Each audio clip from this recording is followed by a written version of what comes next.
ये अब हम शुरू करेंगे प्रार्थना शुरू करने जा रहे हैं। ठीक सर। स्पाइन सीधी, 3 बार ओम का उच्चारण, उसके बाद प्रार्थना। ओ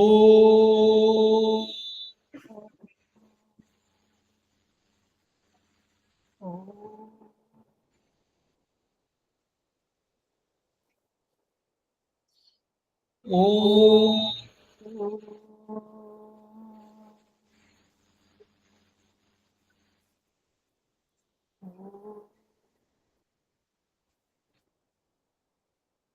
ओ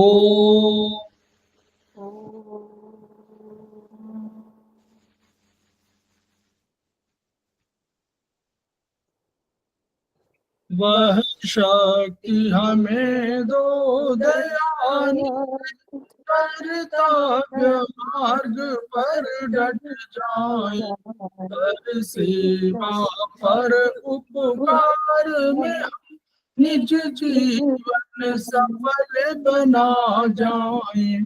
वह शक्ति हमें दो दयानिधे, कर्तव्य मार्ग पर डट जाए। हम दीन दुखी निबिलों विकलों के सेवक बन संताप हरे, जो है बिछड़े भूले भटके, उनको तारे खुद तर जाए। वह शक्ति हमें दो दयानिधे, कर्तव्य मार्ग पर डट जाए। छल द्वेष दंभ पाखंड झूठ, अन्याय से निश दिन दूर रहें। जीवन हो शुद्ध सरल अपना, शुच प्रेम सुधारस बरसाए।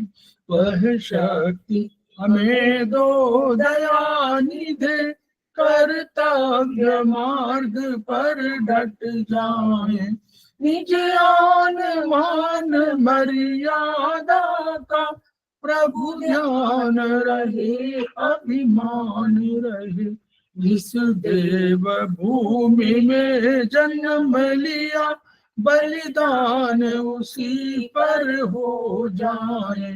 वह शक्ति हमें दो दयानिधे, कर्तव्य मार्ग पर डट जाए। पर सेवा पर उपकार में हम निज जीवन सफल बना जाए।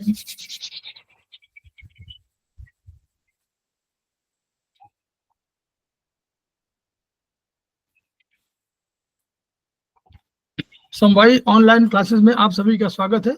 हमारे बीच में श्रीमती वर्षा श्रीवास्तव, उपाध्यक्ष समवाई फाउंडेशन, उपस्थित है, उनका स्वागत है। हमारे बीच में ईशा काला मैडम, जो आज की फैकल्टी हैं और हमारे समवाई फाउंडेशन की प्रमोटर हैं, उपस्थित हैं, उनका स्वागत है। हमारे बीच में यशवती चौधरी जी उपस्थित हैं, जो हमारे समवाई फाउंडेशन की प्रमोटर हैं और सेमेस्टर 3 की स्टूडेंट हैं, उनका स्वागत है। अभी और उन सभी लोगों का स्वागत है जो अभी ज्वाइन करेंगे, और इस वीडियो को जो भी देखेंगे उन सभी का स्वागत है। हम लोग समवाई फाउंडेशन के सदस्य हैं और हम लोग एक्यूप्रेशर शोध, प्रशिक्षण एवं उपचार संस्थान प्रयागराज से संबद्ध है। वहाँ के मनीषी ब्रह्मलीन MP खेमकर सर के हम ऋणी हैं, जिनकी वजह से संस्थान को यह शोहरत मिली हुई है और हमारी एक्यूप्रेशर विधा को इतनी ख्याति मिली हुई है। हमारे खेमकर सर का एक मोटो था, each one reach one, each one treat one, each one teach one. उसी को आपके माध्यम से जन जन जागरण अभियान के तहत पूरे विश्व में फैलाने का हमारा सपना है, और हमें विश्वास है कि ये विधा जो अपेक्षाकृत कम खर्चीली है, उसका लाभ केवल आपको ही नहीं मिलेगा, आपके घर परिवार, पास पड़ोस, इष्ट मित्र, बंधु बांधवों को ही नहीं मिलेगा, वरन समस्त पीड़ित मानवता को मिलेगा। इसी विचार के साथ हम लोग आज के क्लास की शुरुआत कर रहे हैं। हम लोग सेमेस्टर 3 में चाइनीज एक्यूप्रेशर पर चर्चा कर रहे हैं। TCM पर हम लोग चर्चा कर चुके हैं। फर्स्ट सेकंड सेमेस्टर में काफी हम लोगों ने पढ़ा है। ये 3rd सेमेस्टर है, ये डॉक्टर वॉल के लिए है। डॉक्टर वॉल ने वर्चुअली TCM को सीमेंटिंग किया, यानी उनको मॉडर्न साइंस के साथ जोड़ा और उसको उन पॉइंट्स को, एक्ू पॉइंट्स जो कहलाते थे, उनको स्टेब्लिश किया है। इसलिए उनका योगदान बहुत अधिक है और हम लोग उनको आदर और श्रद्धा के साथ याद करते हैं, नमन करते हैं। तो पुनः यशवंत हमारे मैडम का, ईशा कालरा मैडम का स्वागत है। और मैं वो सेमेस्टर थर्ड में जो ट्रीटाइज 3 का सब 3, 4, 5 है किताब, ट्रीटाइज 3 और 4, 5 का कोर्स है, तो उसमें 3 पर हम लोग चर्चा करने जा रहे हैं, चैप्टर 1। तो मैं उसको शेयर कर दे रहा हूं मैडम के लिए। मैडम आपके लिए क्लास।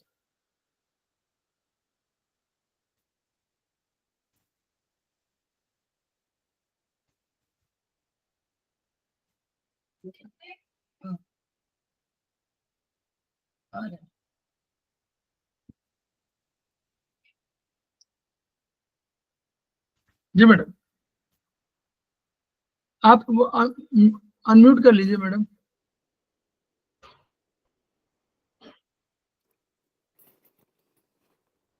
सभी गुरुजनों को प्रणाम करते हुए मैं क्लास को स्टार्ट करती हूँ।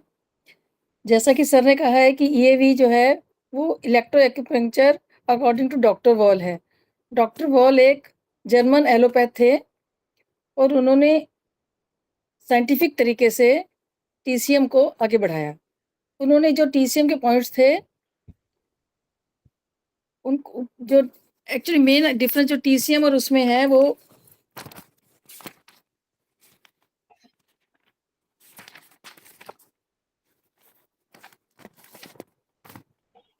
जो टीसीएम है वो एक्चुअली एनर्जी बेस्ड कॉन्सेप्ट है, और जो ईएवी है वो साइंटिफिक है बेसिकली। मतलब साइंटिफिकली उन्होंने टेस्ट किया अपने, और उसके बाद उन्होंने उसका वो इन्वेंट किया है। और जो टीसीएम है वो एक्सपीरियंस बेस्ड पे है।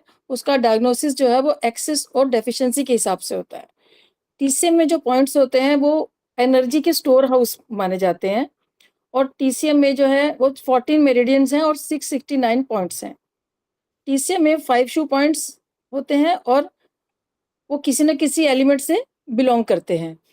और ऐसे ही ईएवी में जो है वो सारे पॉइंट साइंटिफिकली उन्होंने डिस्कवर किए, और डायग्नोसिस इज बेस्ड ऑन सिस और आईटिस, यानी कि डेफिशिएंसी या फिर एक्सेस के हिसाब से ही है वो भी। ईएवी के पॉइंट जो होते हैं वो histologically centre present on the joints होते हैं। सारे पॉइंट्स जो हैं वो जॉइंट्स के आसपास होते हैं, जो बोन का जो ग्रूव रहता है उसमें रहते हैं। और जो ईएवी में है वो 275 उन्होंने नए पॉइंट्स इन्वेंट किए 12 मेरिडियंस में, और 374 पॉइंट्स उन्होंने रीडिफाइंड किया है। 8 उन्होंने नई टिश्यू मेरिडियंस दी हैं।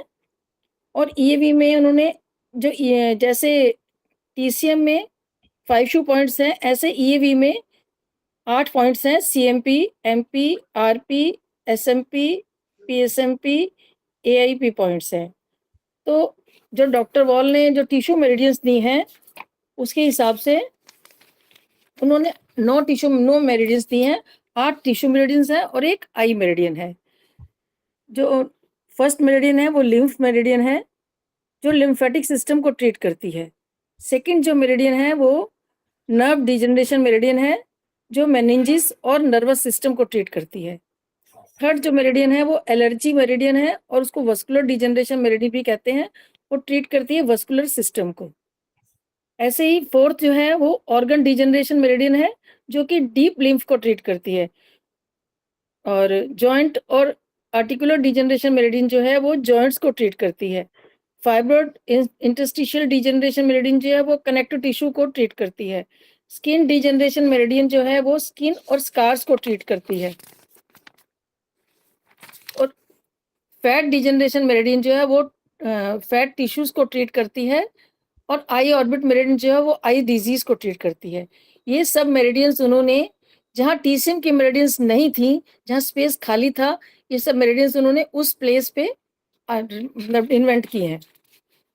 अच्छा, उसके बाद जो उन्होंने रीडिफाइंड किया है वो उन्होंने किडनी के मेरिडियन को किया है। टीसीएम में किडनी की मेरिडियन जो है वो सेंटर ऑफ द सोल से स्टार्ट होती है, और जबकि ईएवी के अनुसार किडनी मेरिडियन पैर की छोटी उंगली के नाखून के भीतरी नाखून के कोने से प्रारंभ होती है और ये तलुए से होती हुई फिर सेम रूट पे आ जाती है बाद में, K6 के बाद सेम रूट पे आ जाती है ये। और उसी प्रकार जो यूरिनरी ब्लैडर की मेरिडियन है वो लंबर और बैक ऑफ द थाई में पाई जाती है। ट्रिपल मेरिडियन की मेरिडियन जो है वो उसको उन्होंने एंडोक्राइन मेरिडियन का नाम दिया है और ये ट्रीट करती है एंडोक्राइन ग्लैंड्स के डिसफंक्शंस को। ऐसे ही पेरिकार्डियम मेरिडियन को उन्होंने वस्कुलर मेरिडियन या सर्कुलर मेरिडियन का नाम दिया है और वो सब पॉइंट्स को ट्रीट करते हुए arteries, when, lymphatic system in सब को ट्रीटमेंट करती है। डॉक्टर वॉल के अकॉर्डिंगली जो स्प्लीन मेरिडियन है वो सिर्फ लेफ्ट साइड पे है और राइट साइड पे उन्होंने उसको पेनक्रियाज मेरिडियन का नाम दिया है। स्प्लीन मेरिडियन जो है वो ब्लड की केमिस्ट्री और ब्लड के जो कंपोनेंट्स हैं उनका ट्रीटमेंट के लिए है और जो पेनक्रियाज मेरिडियन है वो जो है वो आपके मेटाबॉलिक डिसऑर्डर्स जो हैं वो उनके ट्रीटमेंट्स के लिए है। जैसे आपको डायबिटीज, गाउट, फैट, एल्ब्यूमिन इन सब का ट्रीटमेंट करना हो तो आपको राइट साइड की स्प्लीन मेरिडियन जिसे पेनक्रियाज मेरिडियन का नाम दिया गया है उसका ट्रीटमेंट करना है। ऐसे ही जो आई ऑर्बिट मेरिडियन है वो हमारी आंख के चारों तरफ पाई गई है और वो जो है वो सब बीमारियों का इलाज कर रही है। Retina, macula, cornea, sclera, choroid, vitreous body, ciliary body, iris, tear glands, conjunctiva. जो जो इस साथ साथ इसके वो 3 क्रेनियल मोटर नर्व्स जो हैं वो उनका भी ट्रीटमेंट कर रही है। तो जो डॉक्टर वॉल ने ट्रीटमेंट प्रोटोकॉल्स बनाए हैं आई मेरिडियन के उससे बहुत अच्छा रिलीफ मिला है।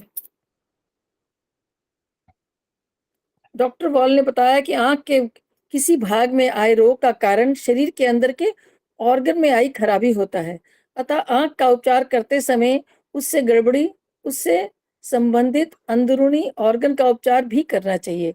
जैसे मैकुला में येलो स्पॉट में गड़बड़ी होकर दृष्टि दोष हो तो इसका कारण फेफड़े की ऑक्सीजन एब्जॉर्ब करने की क्षमता घटना होता है। दाहिना फेफड़ा पिता से और बायां फेफड़ा माता से विरासत में मिलता है। यदि पिता धूम्रपान करता है तो पुत्र के दाहिने आंख के मैकुला में खराबी आ सकती है। दाहिने फेफड़े की ट्यूबरक्लोसिस भी पिता के कारण हो सकती है। ऐसे में उपचार करते समय माता पिता के रोगी का इतिहास को भी जानना जरूरी होता है। इसी प्रकार आंखों के सभी भागों के उपचार के प्रोटोकॉल की चर्चा इस पुस्तक में आगे की गई है। चाइनीज 12 मेरिडियंस और 8 टिश्यू मेरिडियंस में निम्नलिखित अतिरिक्त विशिष्ट बिंदु खोजे गए हैं जिन पर उपचार देते समय अंदर ऑर्गन की खराबी का उपचार प्रभावी ढंग से किया जा सकता है। डॉक्टर वॉल की यह खोज एक्यूपंक्चर के लिए मील का पत्थर साबित होगा। उसके बाद डॉक्टर वॉल ने जो पॉइंट्स दिए हैं 8, फर्स्ट पॉइंट है CMP पॉइंट। CMP पॉइंट जो होता है वो हमारे को इंफॉर्मेशन देता है अबाउट पैथोलॉजिकल डिस्टर्बेंस के बारे में कि किसी ऑर्गन में कोई पैथोलॉजिकल डिस्टर्बेंस है उसके शेप में, साइज में या स्ट्रक्चर या फंक्शन में, तो हम ऐसे में उसके CMP पॉइंट पर पहले इलाज करते हैं।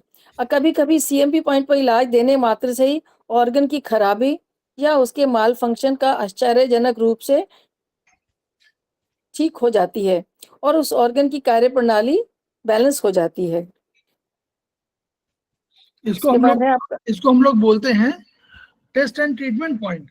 जब हम लोग कहते हैं कि हमको टेस्ट करना है तो CMP पॉइंट को अगर हमने उस पॉइंट पर कोई भी अपना चलाया प्रोब तो उसमें हम जान सकते हैं कि वहां कहीं गड़बड़ी हो रही तो पेन हो सकता है या कुछ प्रॉब्लम हो, तो ये CMP पॉइंट टेस्ट का है और इसी पर ट्रीटमेंट। जैसे हम लोग आयुर्वेदिक में हम लोग जानते हैं कि ट्विस्टिंग करते हैं तो ट्विस्टिंग को हम लोग बोलते हैं कि ये टेस्ट भी है और दर्द होगा और दोबारा करेंगे कहेंगे और थोड़ा सा ट्विस्ट करिए तो ट्रीटमेंट है। वैसे CMP पॉइंट भी यहाँ पर कंट्रोल पॉइंट, उसका फुल फॉर्म है कंट्रोल मेजरमेंट पॉइंट और वो टेस्ट एंड ट्रीटमेंट पॉइंट है, डायग्नोसिस भी है और ट्रीटमेंट भी है।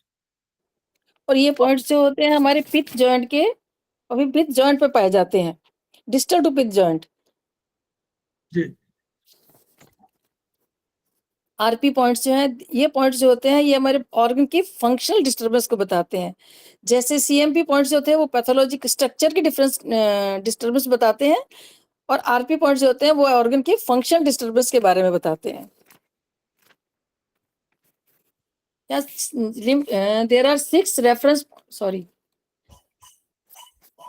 आरपी पॉइंट्स जो है उस ऑर्गन की कार्यप्रणाली में आई गड़बड़ी का पता इस बिंदु से चलता है। जैसे दांत में कोई खराबी हो तो सबसे पहले दांत के आरपी पॉइंट LY2 पर उपचार देना चाहिए। लिम्फ मेरिडियन में 6 रेफरेंस पॉइंट हैं। ये रेफरेंस पॉइंट अलग-अलग ऑर्गन की कार्यप्रणाली में आई गड़बड़ियों को बताते हैं और उनका उपचार भी करते हैं। ये निम्नलिखित हैं।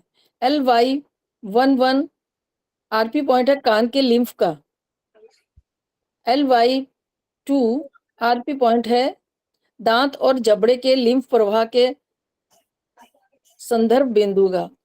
LY2A आंखों के लिम्फ प्रवाह का संदर्भ बिंदु है। LY3 नाक और साइनस के लिम्फ प्रवाह का संदर्भ बिंदु है। LY4A अन्न नली के लिम्फ प्रवाह का संदर्भ बिंदु है। LY4B स्वर्ण यंत्र एवं श्वास यंत्र के लिम्फ प्रवाह का संदर्भ बिंदु है। इस आविष्कार से कान, दांत, आंख, नाक, साइनस, अन्न नली, स्वर्ण नली, सांस नली के उपचार में आशातीत सफलता मिलती है। अब हम लोग को क्या करना है कि अब चेंज कर दीजिए अपना पैटर्न TCM से। जो लोग समस्या 3rd में है चेंज कर दे। जैसे अब दांत में कोई हो तो जो भी आप चाइनीज करें, आयुर्वेदिक करें, वो करिए LY2 पे उपचार जरूर करना है। और दांत में दर्द हो रहा तो LY2 को सिलेक्ट कर दीजिए। उसी तरह लिम्फ मेरिडियन में है, यानी कोई भी अगर कान में हो रही है तो LY1-1 इसको जरूर लगाइए और जो आप ट्रीटमेंट कर रहे हैं करिए। उसी तरह आपका दांत में और जबड़े में कहीं प्रॉब्लम हो रही तो LY2 फिर यूज करिए। LY2A आप आंखों के लिए करिए। ये यहाँ पर पॉइंट आता है, बहुत बढ़िया पॉइंट है। LY2A जरूर यूज करिए। सबको जो भी ओल्ड एज में कहीं कह रहा कैटरेक्ट है, कोई कुछ होना है तो उसके लिए LY2A को प्रयोग करिए। उसी तरह आप नाक और साइनस जो भी आप ट्रीटमेंट कर रहे हैं, आप चाहे आयुर्वेद कर रहे हो कि 0102 और आप उसको क्या कहते हैं RLVM कर रहे हो, कुछ भी करिए लेकिन LY3 को जरूर यूज करिए। ये सब बता रहे हैं। 4A नली के लिए है और L4B माने 4B स्वर यंत्र, कोई भी लैरिंग्स और फेरिंग्स में कहीं भी गले में अंदर कुछ प्रॉब्लम आपको हो रही है LY4B। क्यों होता क्या है, डॉक्टर वॉल ने कहा कि इनसे लिम्फ बाहर, हमारा जो है लिम्फ को बाहर निकलना चाहिए। और लिम्फ जो है आपको डिफेंस का भी सिस्टम है और सफाई का भी है। जैसे घर में कूड़ा आता है तो उसको डेली उसको भेजते हैं, अगर ना भेजे तो आपको प्रॉब्लम आएगी। वैसे ही लिम्फ है, तो लिम्फ जो है आपको न्यूट्रिशन का पॉइंट भी है, डिफेंस का पॉइंट भी है और वो सफाई के पॉइंट भी है, तीनों। ठीक मैडम।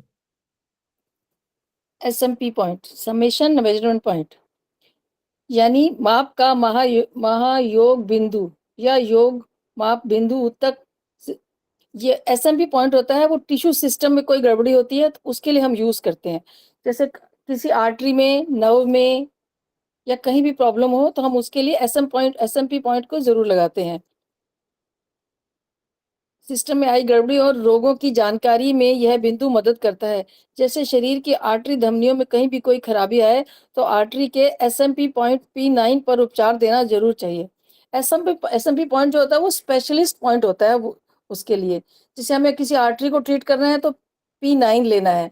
नर्व को ट्रीट करना है तो जैसे नर्व का आगे आएगा SMP पॉइंट जो है वो स्पेशलिस्ट पॉइंट होता है किसी भी टिश्यू के लिए। नर्व्स के अलग हैं, आर्टरीज के अलग हैं, स्पेशलिस्ट पॉइंट होते हैं। और जो PSMP पॉइंट होते हैं वो जनरल पॉइंट होते हैं। जैसे एक तो हो गया आपका जनरल फिजिशियन होता है, वो जनरल सब बीमारी को देखता है, और जो स्पेशलिस्ट होता है वो स्पेशल उसी बीमारी को देखता है। तो जो SMP पॉइंट होते हैं वो स्पेशलिस्ट डॉक्टर की तरह ही होते हैं, तो वो स्पेशलिस्ट होते हैं, वो आपको वो लेना ही लेना है उस बीमारी में। अच्छा, PSMP पॉइंट क्या है? माप का खंड महायोग बिंदु या उप महायोग माप बिंदु। LY5 PSMP पॉइंट क्या होते हैं? जो एक तरह के काम करने वाले जो टिश्यूज होते हैं उनके लिए एक बिंदु काम कर लेता है। जैसे LY5 है PSMP point for lymph vessel for heart pericardium. LY plus lungs plus heart, यह बिंदु एक तरह के कार्य करने वाले आसपास के ऑर्गन के टिश्यू सिस्टम के बारे में जानकारी देता है। दिस पॉइंट कवर्स द जो आसपास के जितने भी नेबरिंग ऑर्गन्स हैं, जैसे चेस्ट में प्रॉब्लम है तो वहाँ आसपास के सारे ऑर्गन्स को खाली P5 जो LY5 जो है वो कवर कर लेगा। MP पॉइंट जो होते हैं वो एक रोग से संबंधित कई माप बिंदु होते हैं, इनमें से प्रत्येक को मेजरमेंट पॉइंट कहते हैं। ऐसे ही SCP पॉइंट जो होता है वो सीरस मेम्ब्रेन कोटिंग और पेरिटोनियम पॉइंट्स यानी कि रक्षक परत बिंदु, इसे पेरिटोनियम पॉइंट्स भी कहते हैं। शरीर के अंदर कुछ ऑर्गन में सीरस कोट रक्षक परत लगी रहती है। ये ऑर्गन निम्नलिखित हैं: large intestine, small intestine, kidney, liver, stomach, urinary bladder, pericardium, pancreas, spleen. इन 9 ऑर्गन्स के बाहरी आवरण को हम पेरिटोनियम कहते हैं। यह उदावरण 2 कार्य करता है, एक तो ऑर्गन को अपने प्लेस पे रखता है और दूसरा ऑर्गन को अपने स्थान में रखने का कार्य है। जब उपरोक्त में कोई ऑर्गन अपने स्थान से सरक जाए तो यह इस बिंदु पर उपचार देने से वह पुनः अपने स्थान पर चला आता है। इन सभी ऑर्गन की मेरिडियंस में उनकी सीरस कोटिंग तथा पेरिटोनियम से संबंधित एक सीरस मेम्ब्रेन कोटिंग पॉइंट यानी रक्षा परत बिंदु होता है। अल्सर में ऑर्गन की रक्षा परत में छेद हो जाता है या वो पतली पड़ जाती है या वहां से हट जाती है। EAV में बताए गए सीरस को मेम्ब्रेन कोटिंग पॉइंट पर उपचार देने से रक्षक परत पुनर्स्थापित हो जाती है तथा अल्सर को ठीक कर देती है। डॉक्टर वॉल के द्वारा खोजे गए इन सीरस मेम्ब्रेन कोटिंग पॉइंट्स पर उपचार देने से पेट, छोटी आंत अथवा बड़ी आंत के अल्सर को समुचित इलाज संभव हो गया है। सीरस कोट ज्यादा या कम होने से पेरिटोनाइटिस अथवा एडेशन चिपकन हो जाती है। पेरिटोनाइटिस तथा एडेशन दोनों में ही ऑर्गन में दर्द होता है और दोनों का उपचार सीरस मेम्ब्रेन कोटिंग एवं पेरिटोनियम पॉइंट पर कर दिया जाता है। हम लोग आगे पढ़ेंगे। देखिए ये जो पॉइंट है ना, सीरस कोट क्या है वर्चुअली, जो स्टमक के आसपास जितने एरिया में है, एब्डोमेन में लार्ज इंटेस्टाइन है, स्मॉल है, किडनी है, लीवर है, स्टमक, इन सबको अलग, क्योंकि सारे अलग अलग परतों में विभाजित है, सब एक बैग में रखे हुए अलग अलग, लेकिन एक अलग से बड़ा बैग, जैसे हम लोग कई किताबें रखनी हो तो एक किताब रख लें, फिर हम लोग कहें कि दूसरी तरह की साइंस की किताबें अलग रख लें, फिर हम लोग कहें कि फिजिक्स की अलग रखें, सारी चीजों को फिर हम एक बड़ा बैग बनाएं और उसमें सारे बंडल रख दें। वैसे ही सीरस कोट होती है, सब ऑर्गन के अपने अपने परत है, उनके कोटिंग मेम्ब्रेन आप चारों, ताकि थैला टाइप का। फिर एक बड़ा थैला है जिसको हम लोग ये बोलते हैं पेरिटोनियम। ये पेरिटोनियम बड़ा थैला के रूप में होता है, सारे ऑर्गन्स को बांधता है। तो यानी पहले हर ऑर्गन अपने आप में बंधा हुआ है, सो दैट कि वो कहीं दूसरी जगह न टच न करे या दूसरे से वो ना हो, घर्षण न हो, तो फ्रिक्शन न हो या जुड़ न जाए। ऐसे पूरे उसको कवरिंग कोटिंग है, ये कवरिंग है तो रक्षा करेगी। कवरिंग माने क्या हुआ, थैला क्या करता है, रक्षा करता है। तो पहला तो रक्षा करेगी, दूसरा क्या करेगी, ऑर्गन को अपने स्थान पर रखेगी इन कामों के लिए। अब देखिए डॉक्टर वॉल ने क्या खोज किया, उन्होंने कहा कि इनका सबका एक पॉइंट खोज दिया कि इनका सबका एक पॉइंट है अलग, आपको पूरे मिल जाए किताब में। अब कभी इस ऑर्गन में कोई प्रॉब्लम हो तो इस पॉइंट पर जरूर करिए। क्यों? क्योंकि वो रक्षा, कहीं ऐसा ना हो कि ये रक्षा परत ही उसको प्रभावित हो गई हो। उसी तरह उन्होंने बहुत बढ़िया एग्जाम्पल दिया कि आप इस रक्षा परत में अगर छेद हो गया, जो भी रक्षा परत है उसकी, उसमें कोई छेद हो गया, अब वो छेद होगा कि अल्सर में क्या होता है, यानी वो इस जो बाहर की लेयर है वो जल जाती है, गल जाती है, तो वो खत्म हो जाती है, या उसमें छोटे छोटे छेद हो जाते हैं, तो जो फंक्शन है वो ठीक से नहीं हो पाता। तो उसकी वजह से अगर इस पर आप ट्रीटमेंट करेंगे तो वो अपने आप ठीक भी हो जाएगा। यानी आप जो स्टमक हीट हम लोग देते हैं तो इस पर भी सीरस मेम्ब्रेन कोटिंग पे भी पॉइंट दीजिए, ये एक अर्थ है। वहां स्टमक हीट दे रहे हैं हम लोग कि स्टमक में अग्नि है, तो अग्नि क्या करेगी, जलाएगी तो क्या करेगी, कभी कभी छेद अल्सराइज कर देगी। तो अल्सर कहाँ होगा, डुोडेनम में हो सकता है, जहां पर स्टमक से 1.2 pH का तरल आ रहा है, तो ऊपर भी अग्नि ऊपर की ओर उड़ती है, तो ऊपर भी जा सकती है एसोफेगस में, तो यानी, और नीचे भी जा सकती है डुोडेनम में, और अप टू SI। तो यानी इन तीन चीजों में हो सकती है नॉर्मली। तो अब इन पर अगर कोई आपको अल्सराइट किसी को हो रहा है, सब दिखाई पड़ रहा है, तो आप उसका इसकी मेम्ब्रेन कोटिंग पर भी पॉइंट लगा दीजिए, बस ये कहना। बहुत बढ़िया खोज है ये, इससे आपको समझ में आ रहा होगा कि कितना उन्होंने चीज सर की इसमें हर्निया का इलाज भी होगा ना? है। बिल्कुल, हर्निया के लिए सबका होगा, मतलब हार्निया जो आप कर रहे हैं वो करिए, लेकिन इसके पॉइंट को जरूर यूज करिए, क्योंकि अपने अपने एरिया को खोद छोड़ दिया है ना उसने। हार्निया में क्या होता है, वो छेद हो गया ना कोई, तभी तो नीचे कोई निकलेगी, या ऊपर जाएगी या नीचे निकलेगी। तो अल्टीमेटली जो है उसको आपको बांधने के लिए ये पेरिटोनियम में ही जो है उसमें कहीं ना कहीं छेद हो जा रहा है, तो इस पर जरूर करिए ट्रीटमेंट। और आप उधर करते हैं 2-5 सीडेड, मान लीजिए आयुर्वेद में करते हैं 2-5 सीडेड 1-7-2, वो करिए, उससे कोई दिक्कत नहीं, लेकिन यहाँ जरूर करिए। ठीक। AIP ऑटोनोमिक इनर्वेशन पॉइंट्स यानी मस्तिष्क संचार बिंदु, इसे इनर्वेशन पॉइंट और प्लेक्सस पॉइंट भी कहते हैं। प्रत्येक ऑर्गन की मेरिडियन में एक ऑटोनोमिक इनर्वेशन पॉइंट होता है जो उस ऑर्गन को स्पाइनल कॉर्ड से जोड़ता है तथा स्पाइनल कॉर्ड के माध्यम से वह ब्रेन से पोषण तथा ऑटोमेटिकली कार्य करने का आदेश निरंतर प्राप्त करता रहता है। इसे ऑटोमेटिक स्टीयरिंग पॉइंट भी कहते हैं। इस बिंदु पर उपचार करने से संबंधित ऑर्गन के ऑटोनोमिक प्लेक्सस का उपचार होकर ब्रेन तथा स्पाइनल कॉर्ड से उस ऑर्गन का तादात्म्य स्थापित होता है। किसी ऑर्गन की ऑटोनोमिक स्टीयरिंग की गड़बड़ी का पता इसी बिंदु से चलता है और इसका उपचार भी इसी बिंदु से किया जा सकता है। ब्रेन कंप्यूटरकृत पावर स्टेशन है। स्पाइनल कॉर्ड मेन ट्रांसफार्मर के समान होता है। प्रत्येक ऑर्गन की प्लेक्सस यानी इनर्वेशन पॉइंट मोहल्ले के ट्रांसफार्मर के समान होता है। जैसे जब मोहल्ले का ट्रांसफार्मर कमजोर होता है तो घरों में बत्ती का वोल्टेज घट जाता है और प्रकाश मध्यम अथवा डिम हो जाता है। ऐसे में जब मोहल्ले का ट्रांसफार्मर ठीक कर दिया जाता है तो बत्ती का वोल्टेज ठीक होकर पूरी रोशनी मिलने लगती है। उसी प्रकार हमारे शरीर के अंदर प्रत्येक ऑर्गन एक या एक से अधिक प्लेक्सस से जुड़ा होता है। अगर किसी प्लेक्सस में गड़बड़ी आ जाती है तो संबंधित ऑर्गन में ऊर्जा की सप्लाई घट जाती है तथा ब्रेन से आने वाले आदेश भी मिस होने लगते हैं। उससे उस ऑर्गन की कार्य क्षमता घटने लगती है और व्यक्ति उस ऑर्गन की बीमारी का रोगी बन जाता है। जैसे हार्ट से संबंधित प्लेक्सस के नाम हैं। एक्सक्यूज मी मैम वैसे प्लेक्सस को कैसे डिफाइन करेंगे, इसका क्या फंक्शन होता है प्लेक्सस का? बता रहा है, एक सेकेंड। एक ऐसा है, ठीक। होता क्या है कि देखिए, जब अभी आप लोगों ने सेमेस्टर 2 में चरक 3 पढ़ा होगा, तो चरक 3 में हम लोगों ने थोड़ा क्लासेस लिया था, उसमें बताया था किसी का स्पाइनल कोई नर्व आ रही है तो ब्रेन और स्पाइनल कॉर्ड दो चीजें होती है, इन्हीं के माध्यम से आगे। तो जब कोई स्पाइनल कॉर्ड माने स्पाइनल नर्व कोई जाती है तो कोई मैसेज लेके जाती है, ऊपर से आई तो मैसेज देती, ऑर्डर देती है, इसको मोटर नर्व बोलते हैं।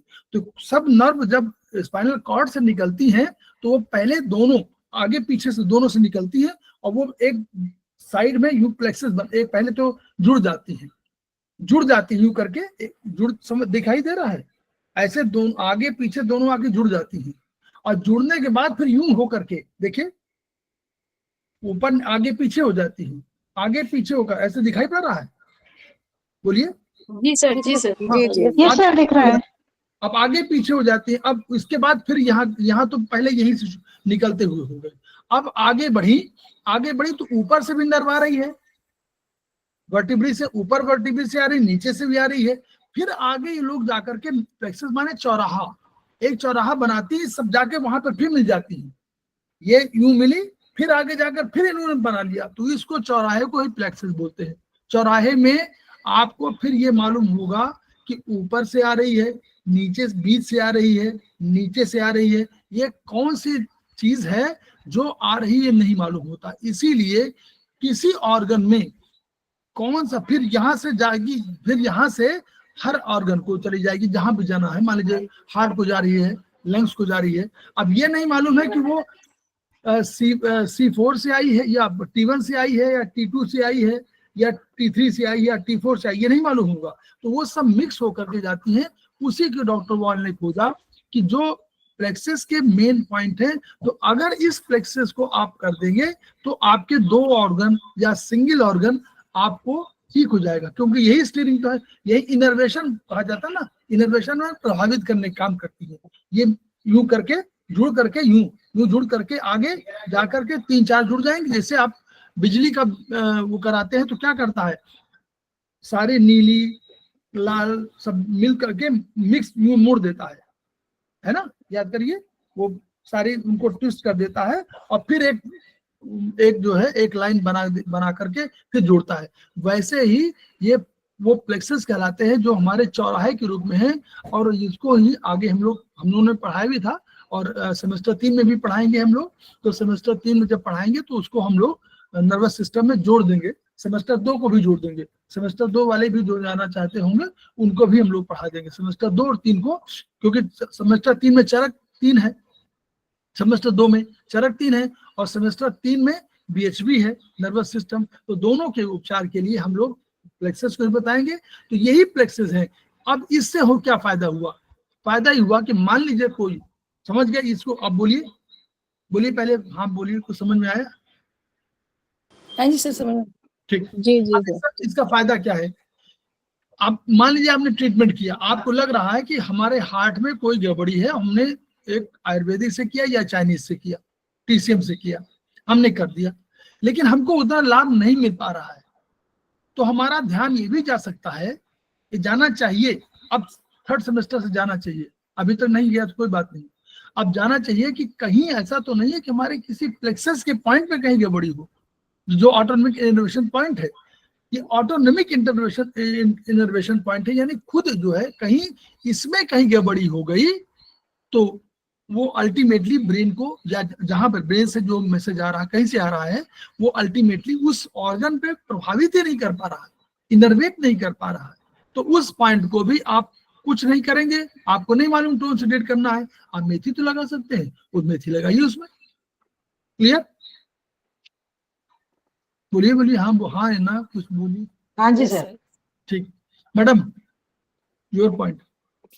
हार्ट से संबंधित प्लेक्सस के नाम है कार्डियक प्लेक्सस, कोरोनरी प्लेक्सस और कार्डियक गैंग्लियन। जब हृदय रोग हो तो इन 3 प्लेक्सस की कार्यप्रणाली को ठीक करने से हृदय की क्रिया तथा कार्य क्षमता में सुधार आता है। शरीर के अंदर की इन प्लेक्सस पर सर्जिकल ऑपरेशन के समय एनेस्थीसिया देकर संबंधित अंग शून्य कर दिया जाता है। मानव शरीर में कुल मिलाकर 48 प्लेक्सस होते हैं।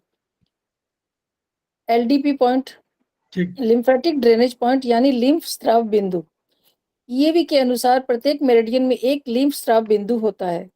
यह बिंदु संबंधित ऑर्गन के लिम्फ स्राव का नियंत्रक होता है।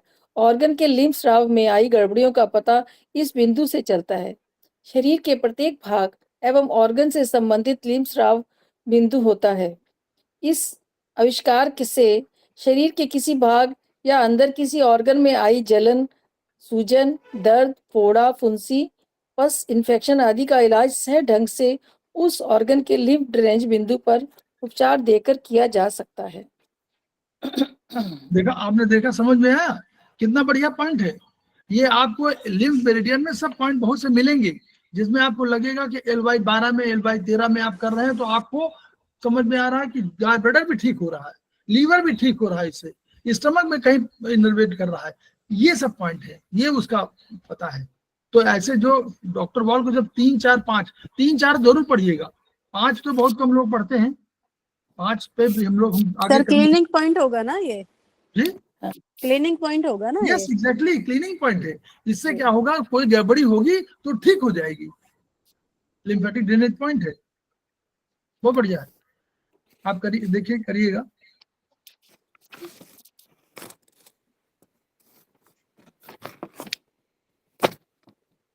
ये मैडम का हो गया। मैडम और कुछ आगे बढ़ना है? दूसरा सर आगे करते हैं ना। सर इसी पॉइंट पर जो ये एलडीपी पॉइंट है, क्लीनिंग पॉइंट, इसी के साथ साथ हम इसमें LY और OR दोनों को ही लेते हैं ना इकट्ठे ज्यादातर? नहीं, देखिए 2 चीजें हैं अभी। LY और सारे मेरिडियन तो अलग अलग हैं, कंसेप्ट केवल समझना है।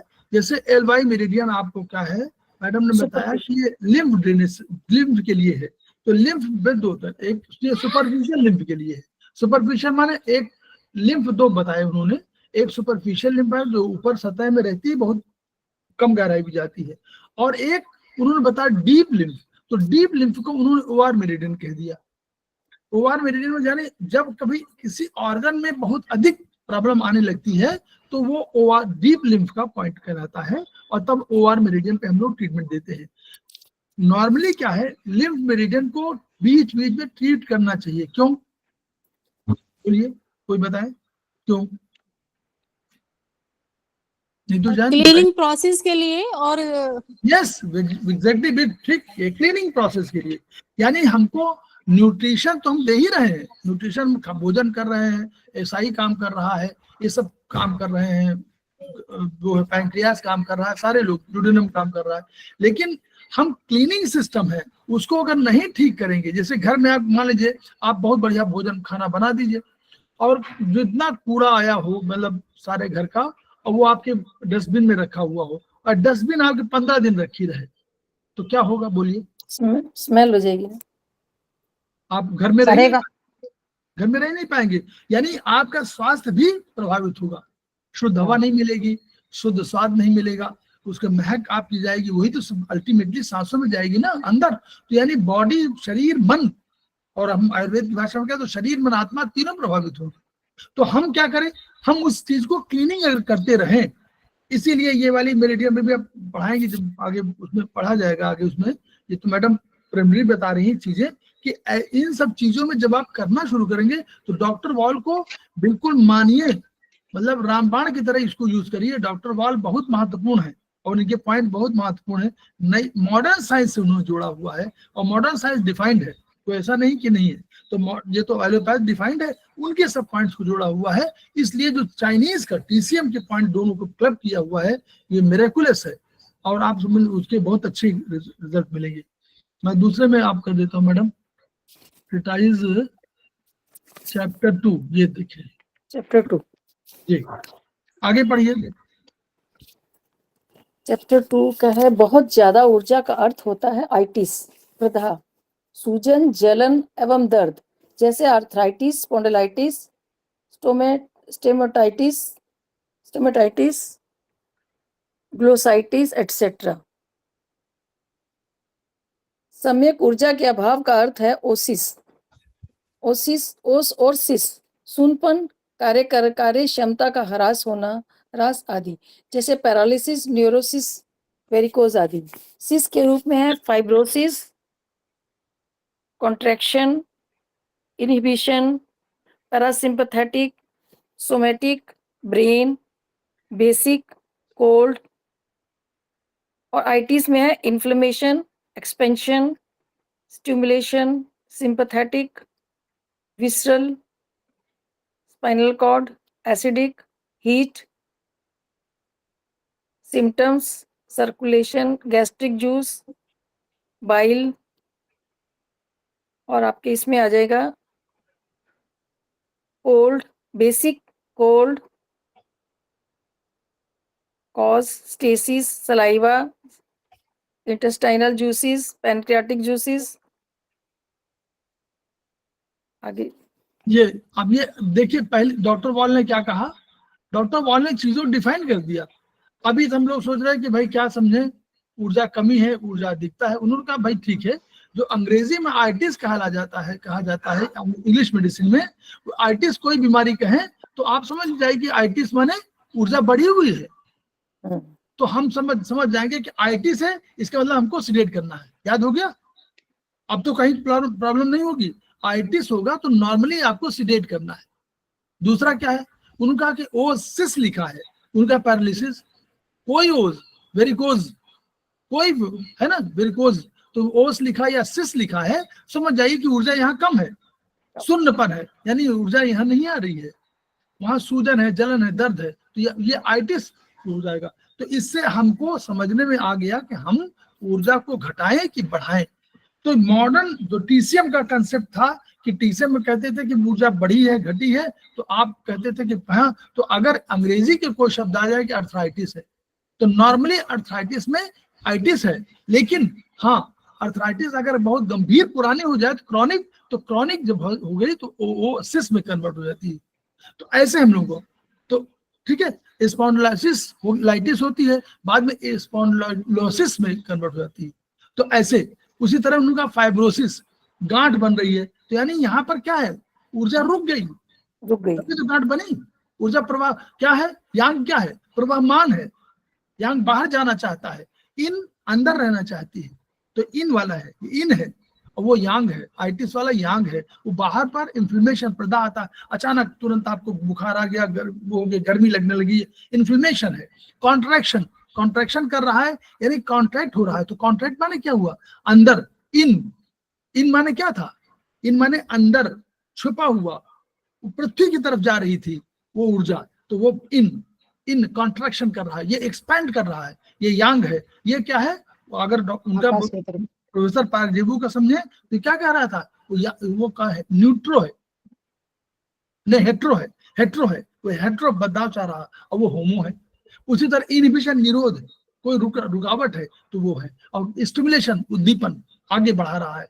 पैरासिम्पैथिक जो है, सिंपैथिक माने क्या, जब आपकी प्रॉब्लम कोई आएगी और आपको संकट में होंगे तो आपको दौड़ना है या कूदना है या फंदना है, तो ये सिंपैथिक है आपकी। पैरासिम्पैथिक जब आराम के काम हुए तो आराम होगा, सिस में। सोमैटिक, दैहिक और विसरल। अब ये दैहिक माने बाहर के शरीर में आपको जो होगा। सर एक बार दोबारा रिपीट कर दीजिए प्लीज, आप ये जो लिंक कर रहे हैं इन्हें एक बार दोबारा रिपीट कर दीजिए। जैसे कि फाइब्रोसिस है, वहां पर एनर्जी का फ्लो रुका हुआ है, रुका हुआ है, तभी तो, हाँ, फ्लो रुका है। और तो उसमें ऊर्जा कम है, तो ऊर्जा कम माने ऊर्जा कम है तो उसे टोन करेंगे, ऊर्जा बढ़ाएंगे, ऊर्जा बढ़ाएंगे। और इन्फ्लेमेशन होता है उसमें ऊर्जा घटा देंगे, कोई इन्फ्लेमेटरी कंडीशन होगी, बुखार आता है तो हम लोग सिगरेट करते हैं। कॉन्ट्रैक्शन माने सिकुड़न, कॉन्ट्रैक्शन इन है, इन माने क्या था, अपने में दब जाना, अंदर सिमट जाना, तो सिमट गई, कॉन्ट्रैक्शन हुआ, एक्सपेंशन, बदलाव।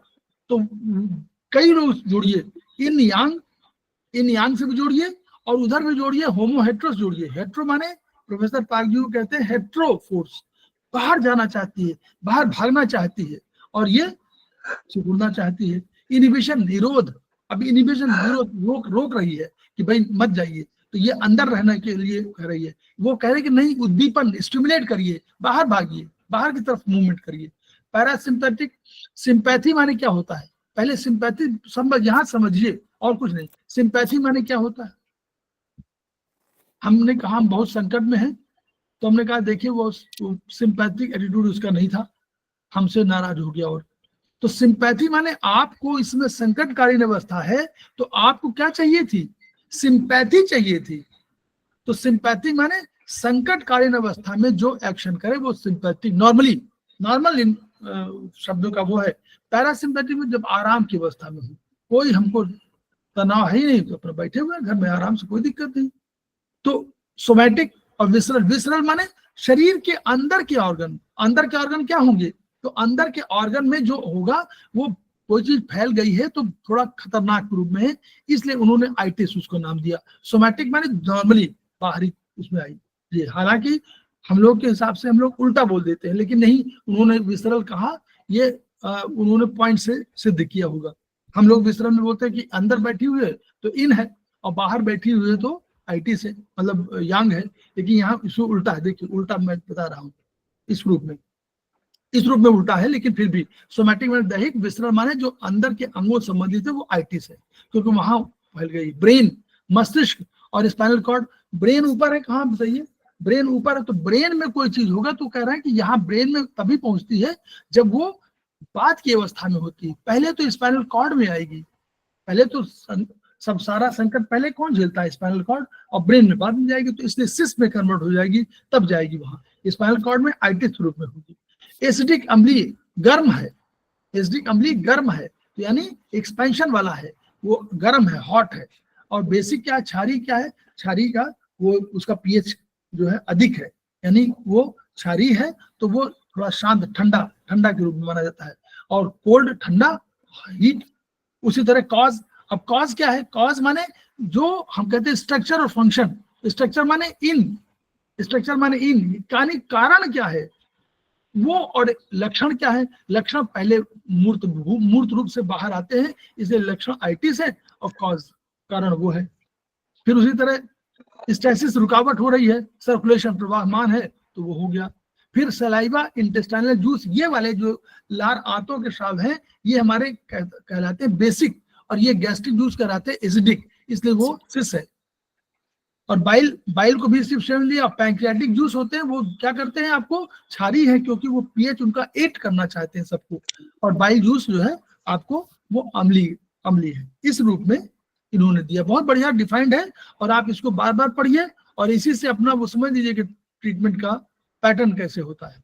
जी मैडम। जो जन्म है वह मृत्यु की तरफ क्रमिक बढ़ता जाता है। चीनी एक्यूपंक्चर में जब शरीर के किसी भाग में सोने की सुई डाली जाती है तो वहां ऊर्जा बढ़ जाती है, क्योंकि गोल्ड नीडल ऊर्जा को आकर्षित करती है। चीनी एक्यूपंक्चर में जब शरीर के किसी बिंदु पर चांदी की सुई डाली जाती है तो वहां से ऊर्जा का डिस्पर्स होती है और वहां ऊर्जा घट जाती है।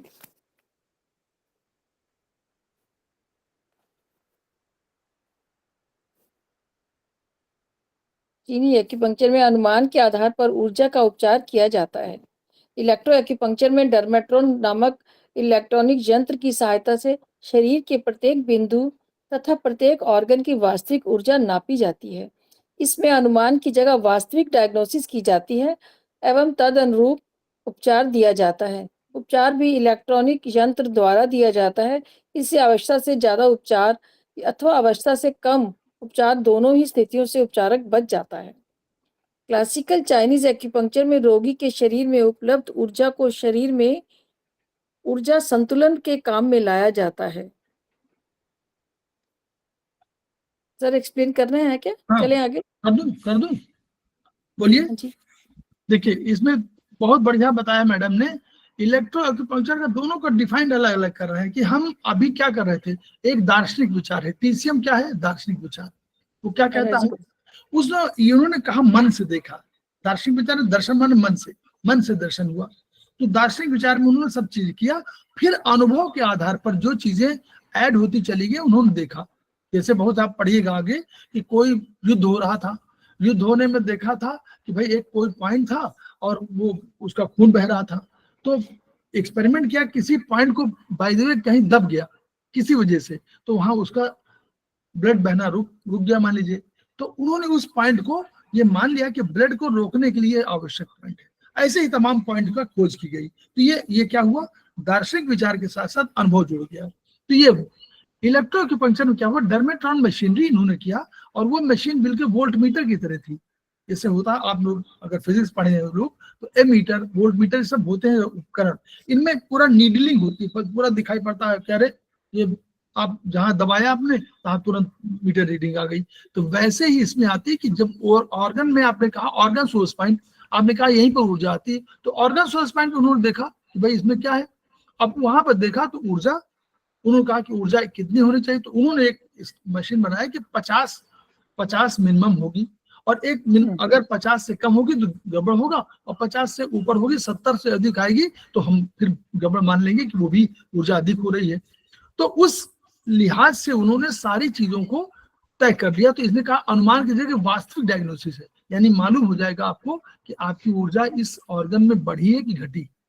तो ये हुआ। दूसरा क्या हुआ, क्लासिकल में क्या किया, रोगी के शरीर में जो हम क्या कर रहे हैं, हमारी ऊर्जा है, हमने क्या किया, यहाँ नीडलिंग डाला।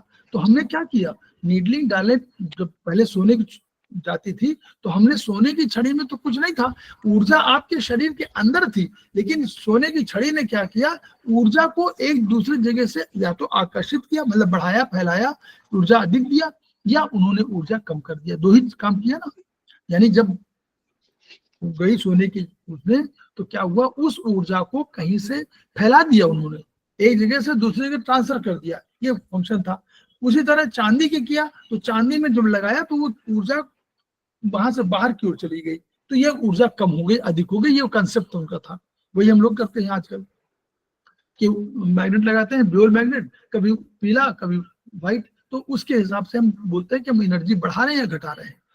तो ये कंसेप्ट जो है हमारा चाइनीज का था, ट्रेडिशन। इन्होंने क्या किया, इन्होंने जो बाहर है आपको विद्युत ऊर्जा दे दिया, बिजली की ऊर्जा आपको शरीर में दे दिया, और उससे क्या हुआ, अगर मान लीजिए आपकी ऑर्गन में एनर्जी कम है तो विद्युत ऊर्जा दे दिया, हम लोग मैग्नेट से दे रहे हैं, उन्होंने विद्युत ऊर्जा दे दिया, वो और अधिक महत्वपूर्ण था, तो वो सीधे सीधे उसने ऊर्जा दे दिया। डॉक्टर वॉल ने ये देख लिया था पहले कि जब किसी ऑर्गन में आप ऊर्जा देते हो तो वो पॉइंट हमारे आज के समाज की तरह का पॉइंट नहीं है, शरीर का पॉइंट है। और शरीर में आप पढ़िएगा, कोई ऑर्गन आवश्यकता से अधिक लेना नहीं चाहता है, कोई स्टोरेज नहीं है, कोई हमारे कल भविष्य की चिंता नहीं है कि हम 200 साल के लिए पैसा जोड़ जाएंगे, कुछ नहीं। 4 ऑक्सीजन लेके जाता है, 4 अणु, और वो सेल कहता है कि हमको एक ही चाहिए, वो 3 लौटा देता है।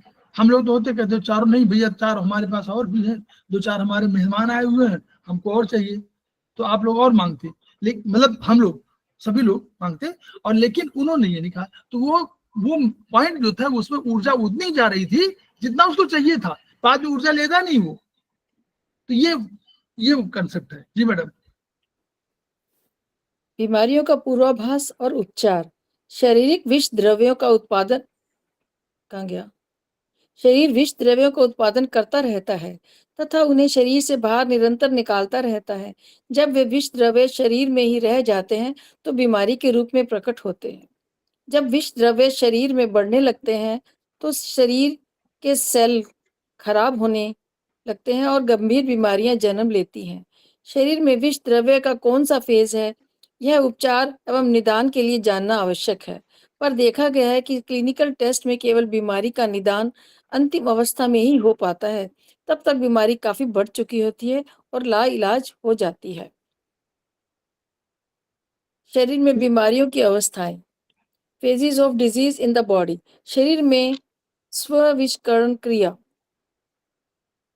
बीमारियों की 6 अलग अलग अवस्थाएं होती हैं। पहली है ह्यूमरल फेज, द्रव्यात्मक अवस्था, निष्कासन अवस्था, एक्सक्रीशन फेज। उसमें लिम्फेटिक सिस्टम का ट्रीटमेंट जो है ना, ट्रीटमेंट मेरिडियन जो है वो लिम्फेटिक डिजेनरेशन मेरिडियन का होगा। फिर है प्रतिक्रियात्मक अवस्था, रिएक्शन फेज, एलर्जी और वस्कुलर डिजेनरेशन मेरिडियन। एकत्रीकरण अवस्था, deposition phase, fat degeneration meridian. Third अब सेलुलर फेज है, केंद्रीकरण अवस्था, इम्प्रेग्नेशन फेज, फाइब्रो डिजेनरेशन मेरिडियन। अब जननात्मक अवस्था, degeneration phase, nerve degeneration meridian, skin degeneration meridian और जॉइंट डिजेनरेशन मेरिडियन। कैंसर अथवा मृत्युकारी अवस्था, कैंसर और malignant disease phase, organ degeneration vessel. प्रथम 3 अवस्थाओं निष्कासन, प्रतिक्रियात्मक, एकत्रीकरण अवस्थाओं को द्रव्यात्मक एवं सेमी लिक्विड अथवा सेमी लिक्विड अवस्था यानी ह्यूमरल प्रोसेस कहते हैं। इसमें सेल के रासायनिक केमिकल कंपोजिशन में कोई परिवर्तन नहीं आता। बाद की 3 अवस्थाओं में सकेंद्रीकरण, ख्यात्मक, कैंसरगत अवस्थाओं को कोशिकीय अवस्था कहते हैं। सेलुलर फेज में सेल की क्षति, बदलाव तथा ह्रास होने लगता है और सेल का डिस्ट्रक्शन होने लगता है। बाद की इन 3 अवस्थाओं का पता केमिकल टेस्ट से लगाया जा सकता है। ह्यूमरल प्रोसेस में जब शरीर में जगह जगह डिपोजिशन होने लगता है तब कभी कभी इसका निदान केमिकल टेस्ट द्वारा किया जा सकता है और कभी कभी नहीं किया जा सकता। इलेक्ट्रोएक्यूपंक्चर द्वारा ह्यूमरल प्रोसेस तथा सेलुलर प्रोसेस दोनों का ही तथा 6 अवस्थाओं में रोग किस अवस्था में है इसका पता लगाया जा सकता है, तदनुरूप उपचार किया जा सकता है।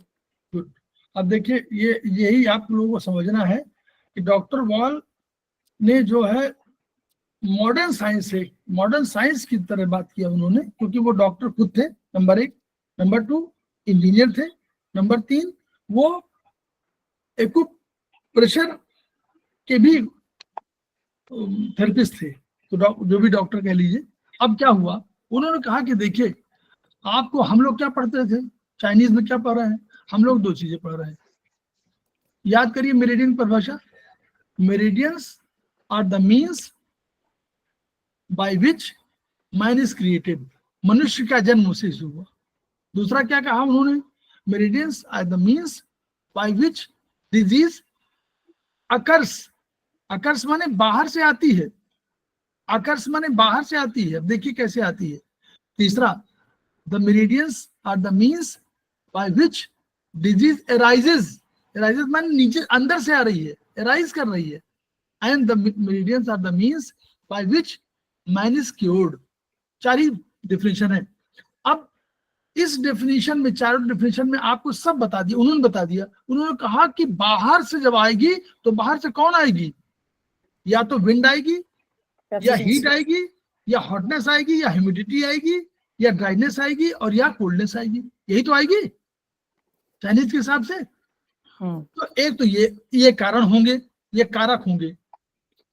उसके साथ क्या है, उसके साथ अब इन्हीं कारकों में बैक्टीरियल, फंगल, वायरल सारे है ना, ये भी उसी जोड़ दिए। एक दूसरा क्या है, कह रहे हैं डिजीज अराइजेस। ये भाई अराइज कैसे हो जाएगी, शरीर के अंदर जो कोई चीज पैदा हो, जो प्रोडक्शन फैक्ट्री है ना, कोई चीज बन रही है, कोई चीज बिगड़ रही है, यही तो हो रहा है। एक ब्रेकिंग होती है, एनाबोलिज्म एंड कैटाबोलिज्म, इसको मेटाबॉलिज्म बोल देते हैं। कोई चीज हमने खाया, उसको ब्रेक किया, ब्रेक करने के बाद फिर बनाया, और 3-4 चीज फिर मिल गई, और एनाबोलिज्म करके उन्होंने फिर आगे एक कोई नई चीज डेवलप कर दिया। तो इसको सिंथेसिस कह देते हैं हम लोग। एनाबोलिज्म को हम लोग कहते हैं कि ये सिंथेसिस हो रही है, यानी कहीं पर बन रहा है, कहीं पर ये बन रहा है प्रोडक्शन, कई चीज मिली और इकट्ठा बना दिया, वो सिंथेसिस हो गई। हम लोग इसको कहते हैं ना कि मार्केट में आप चारों कंप्यूटर के 4 चीजें मिला करके, सीपीयू वगैरह लेकर के बना देते हैं, कहीं कंप्यूटर उन्होंने बनाया कंप्यूटर मिल जाता है। ऐसे ही तो अब इन विष द्रव्यों में हमेशा क्या होगा, नंबर 1, कोई चीज बनेगी तो एक प्रोडक्ट बनेगा, एक बाई प्रोडक्ट बनेगा, और एक बनेगा आपका वेस्ट। अब इस बाई प्रोडक्ट के प्रोसेस में 2 चीजें हो सकती है कि भाई कोई चीज हमारे शरीर के लिए नुकसानदेह है और कोई शरीर के लिए नुकसानदेह नहीं है, ये भी हो सकता है। तो जो नुकसानदेह है वो उसके 2 धर्म हैं, उसको बाहर निकालना चाहिए, या हम कन्वर्ट करके उसको बाहर निकालने की कोशिश करें। कोई टॉक्सिन हमारा बना, डेवलप हुआ, और हमने उसको किसी में केमिकल कंपोजिशन करा के उसको बाहर निकाल दिया, तो ठीक है। मान लीजिए नहीं निकाल पाए तो क्या होगा, वो शरीर में रह गए। अच्छा, शरीर में रह गया तो शरीर, ये क्या है, विष द्रव्य है क्या? मॉडर्न अगर आप समाज में बात बोले क्या है विष द्रव्य, ये बदमाश है ना, गुंडे लफंगे, यही तो है। तो अल्टीमेटली ये क्या करेंगे, ये कोई सेल होगा, सेल माने हमारा घर के बाहर 4 गुंडे बैठे हुए हैं कि हम तो देख लेंगे आज, वही काम कर रहे हैं कि जब ये देख रहा है, यही वही काम करता था वो भी एंटीजन माने वो भी बैक्टीरिया, वो भी तो ये काम करता था कि सेल में अंदर घुसना चाहता था। अब वो घुसने के लिए तो वो भी कर रहे हैं, ये शरीर में बाहर आ जाएंगे तो जब संख्या इनकी बढ़ जाएगी तो वहां से जो एक्स्ट्रा वो इंट्रासेलुलर फ्लूइड और एक्स्ट्रा सेलुलर फ्लूइड के बीच में क्या होता है, आदान प्रदान होता है। अंदर जाते हैं, वेस्ट बाहर निकलता है, यही तो है। अंदर न्यूट्रिशन जाता है और वेस्ट बाहर निकलता है। अब ये निकलने में, ये बाहर यूं हो गए तो निकल ही नहीं पा रहा है, अंदर जाने में उसको जल चाहिए, जल ही मिल नहीं पा रहा। अब देखिए प्रॉब्लम इन्होंने क्रिएट कर दिया।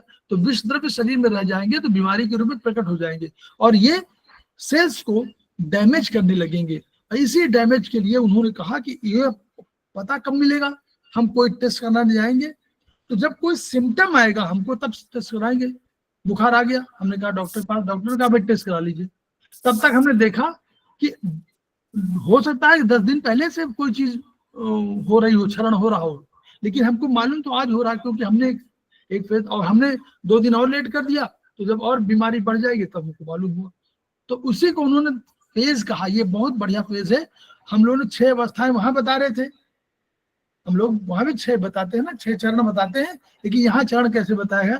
निष्कासन, एक्सक्रीशन। पहले क्या करेगा, पहले प्रोसेस करेगा कि निकाल देगा बॉडी से, वो निष्कासन फेज है, अपने आप से निकालेगा। इसको लिम्फ डिजेनरेशन मेरिडियन निकालती है, इसलिए lymph is so important, excrete करती है। और सबके स्टूल के अलावा, यूरिन के अलावा ये लिम्फ भी निकालती है। दूसरा रिएक्शन फेज, कोई चीज आई तो हम हमारे शरीर का सुरक्षा तंत्र उसको रिएक्ट करेगा ना। एलर्जी, कोई आई, एलर्जेंट आया, कोई बाहर का आया, उसने हमारे सांस में, हमारे उसमें खाने की उसमें कोई अटैक कर दिया, हमारी तुरंत एलर्जी, हमारे क्या होता है, हमारे क्या कौन है, बेसोफिल और स्नोफिल, ये सब हमारे एक्टिव हो गए, यही तो है, फील वाले है ना, तो स्नोफिल बढ़ जाएंगे। तो स्नोफिल बढ़ना माना नुकसान देने में, स्नोफिल इसलिए बढ़े क्योंकि बाहर से दुश्मन आया हुआ है, तो ये उसको मारने के लिए इकट्ठा हो गए हैं। हमारी पुलिस और आ गई है, 100 की जगह 200 आ गई, 400 आ गई है, तो ये इसलिए बढ़ गया। तो इसी को वैस्कुलर डिजेनरेशन, वैस्कुलर माने वेसल्स का कोई डिजेनरेशन हुआ था, वेसल्स में भी रिएक्ट हो रहा है, वो उसका रिएक्शन क्या हो रहा है, उसमें या तो वो मोटी हो रही है या उसमें पतली हो रही, दोनों चीजें हो सकती है, तो ये वैस्कुलर डिजेनरेशन हो रहा है।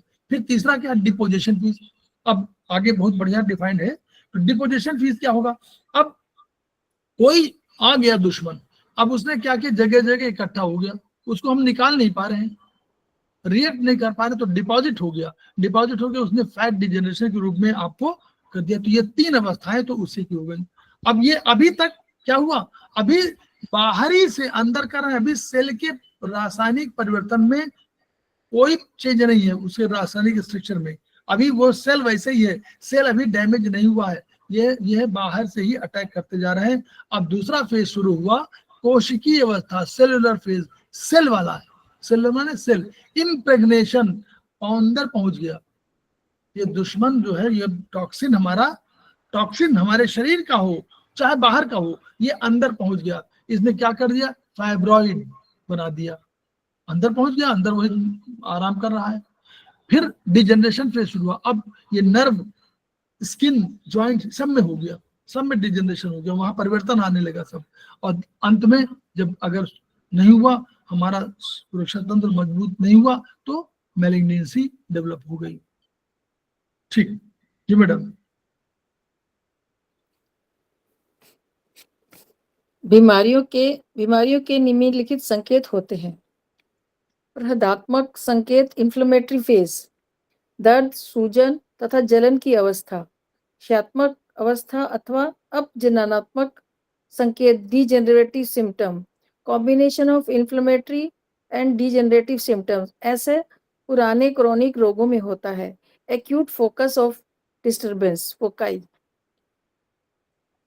बीमारियों के 4 संकेत दिखाए गए हैं। ये आज बहुत पूरा नहीं हो पाएगा क्योंकि समय हो रहा है, लेकिन बस इसको, हाँ, इसी को केवल बता दें। हाँ जी। ये तो देखिए, हम लोगों ने चाइनीज में पढ़ा था, चाइनीज में कोई बताया पहले, चाइनीज का बताइए, चाइनीज के फेज, पहला फेज क्या था, उसको बोल क्या था, एक्यूट बोलते थे ना, चैप्टर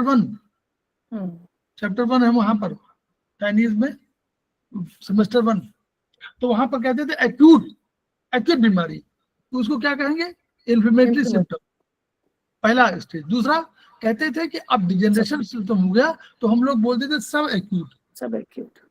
और तीसरा क्रॉनिक, ये है, वो तीन है, पहला इन्फ्लेमेटरी, डिजेनरेटिव सिम्टम अब शुरू हुआ है, तो इसका सब एक्यूट हो गया, और तीसरा क्या हुआ, तीसरा क्रॉनिक हो गया, तो क्रॉनिक तीनों कंडीशन हो गई। और अब हम लोग जब आगे पढ़ेंगे तो इन्फ्लेमेटरी फेज से पढ़ेंगे, एक्यूट फोकस ऑफ डिस्टर्बेंस, मतलब ये कह रहे हैं कि एक और हमने पढ़ा है, रूट एंड फ्रूट पढ़ा है सेमेस्टर 1, हमने पढ़ाया है किसी में, हम लोगों ने संभाई ने पढ़ाया है किसी में, एक्यूट पढ़ाया ना, कोई बताए, नीतू जैन मैडम, प्रतिमा राय मैडम, बोलिए, नहीं पढ़ाया सर? बीमारी कहीं, उसका फ्रूट कहीं और, अपील हाँ, कहीं और होती है। पढ़ाया है, 2 बार पढ़ा चुके हैं, इसके पहले भी इधर भी नीतू जैन ने शायद दिया था। तो यानी हम बता रहे कि प्रॉब्लम कहीं है और उसके इफेक्ट और कहीं आ रहे हैं। exactly, तो रूट कॉजेस कहीं और है और उसका जो सिम्टम्स है वो कहीं और हमें शो कर रहा है, बस रूट एंड फ्रूट्स। तो डिस्टर्बेंस हमको दिखाई पड़ेगा कि यहाँ पर है, तो उसको है, तो हम लोग आगे इसमें बढ़ेंगे। बहुत बढ़िया मैडम, देखिए अब मैडम बहुत अधिक नॉलेज वाली है, समझ लीजिए कि क्लास में हम लोगों को जो है तुरंत क्वेश्चंस करती रहती है, बहुत बढ़िया, और बताती रहती है, तुरंत सब याद रखती है। और स्वांतः सुखाय है, ट्रीटमेंट भी करती हैं, लेकिन स्वांतः सुखाय सब तो मैडम का जो है धन्यवाद। Thank you ma'am, thank you और सो मच। मैंने, हाँ, मैडम जा रही थी 15 तारीख को बाहर, वो 22 तारीख को, तो मैंने कहा कि नहीं आप एक क्लास जरूर लीजिए, हमारा 2 क्लास ले लीजिए फिर जब जाइए।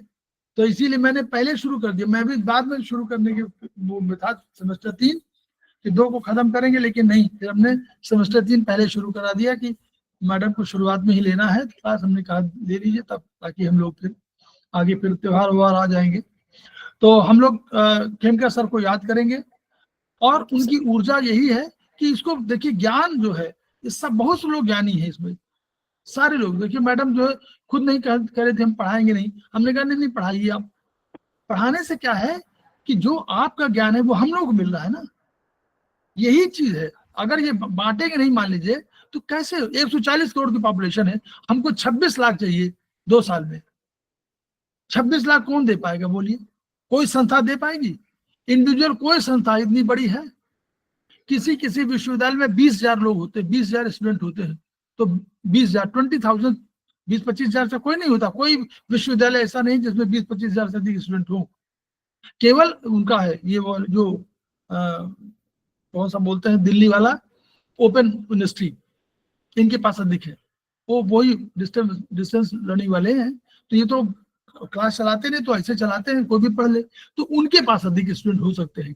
लेकिन जो कोई भी संस्थागत कोई चलाएगा, संस्थागत माने कोई इसका ऑफिस होगा, कोई एक कॉलेज होगा, कोई जगह होगी, ये जो पढ़ाएंगे वो कोई भी, मैं सबकी बात कर रहा हूँ, हमारा संस्थान भी अल्टीमेटली 5,000 स्टूडेंट से अधिक नहीं निकाल पाता साल भर में।